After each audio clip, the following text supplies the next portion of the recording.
Bienvenue dans ce nouvel épisode de la Minute de Partage. Aujourd'hui, nous verrons quels sont les différents éléments à prendre en considération dans la création d'un programme de sécurité de l'information. Tout d'abord, un programme de sécurité de l'information peut se définir comme un ensemble regroupant les politiques, les procédures, les outils, les contrôles, les activités et autres qui permettent de soutenir tous les aspects de la technologie de l'information au sein d'une organisation. La création ou l'amélioration d'un programme de sécurité peut être une tâche ardue. C'est une activité qui incombe de prendre en considération multiples facettes, impliquant donc des réflexions et de la planification pour assurer une mise en place efficace qui permettra une gestion à long terme plus facile. Pour donc créer un programme de sécurité, nous devons premièrement définir les équipes. Il est primordial d'établir les bons profils dans les bonnes équipes en termes de sécurité. Comme exemple d'équipes que nous pouvons établir, l'équipe exécutive ou administrative, l'équipe de gestion de risque, l'équipe de sécurité, l'équipe d'audit et bien plus, ceci suivant le besoin. En deux, établir la posture de sécurité de base ou actuelle. Ceci afin d'avoir une idée de l'existant et de fixer le point de démarrage de tout nouveau programme de sécurité ou de toute analyse approfondie d'un programme existant. En 3, faire une évaluation des risques et des menaces. Cela permettra à une organisation d'avoir connaissance des menaces et des risques auxquels elle peut être confrontée.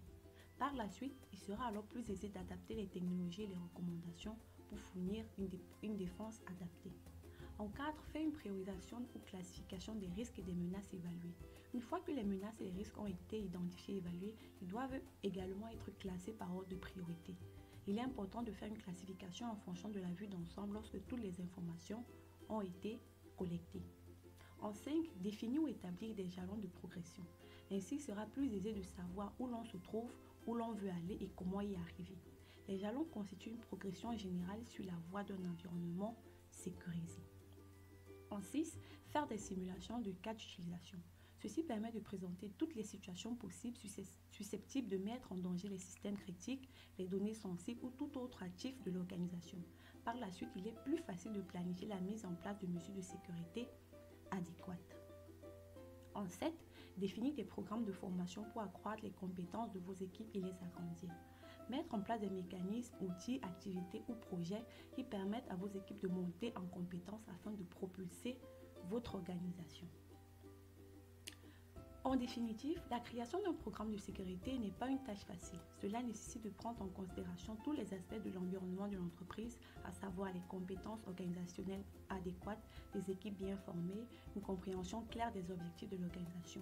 Toujours garder à l'esprit que les technologies, les concepts et mécanismes évoluent. Par conséquent, un programme de sécurité mis en place doit être évolutif. Restez connectés sur LS2EC Training et à très bientôt pour plus de partage.